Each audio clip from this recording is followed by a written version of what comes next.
चला आज रिक्स म्हणजे काय असते आणि धाडस म्हणजे काय असते हे धाडस तुम्हाला मी दाखवतो. चला आज फलटणला जात असताना ह्या समोरच्या तारेवरती काय दृश्य मला दिसली ते तुम्हाला टिप करून दाखवण्याचा प्रयत्न करतोय. पाहिलं का मित्रांनो? ह्यालाच रिक्स म्हणतात. धाडस म्हणजे काय असतं हे तुम्हाला दाखवतो. अहो बाप जेव्हा असे रिक्स घेऊन काम करतो मग सेफ्टी आहे, ते पैसा भरपूर आहे, पण शेवटी जीव धोक्यातच आहे ना. कारण की ह्याच्यावरती असते घरची जबाबदारी. असं जेव्हा काम करावं लागतं ना तेव्हा घरचे कुठतरी सुखात चार घास खात असतात. त्याच्यावर ह्याची जबाबदारी नाही. काय हे काम करतोय ते तेव्हा जबाबदारी, लेकरांचं शिक्षण आणि बँकेचं कर्ज.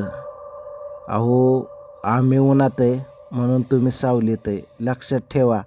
हे रिक्स फक्त बापच घेऊ शकतो. कोणाचा दम नाही, बापच असतो.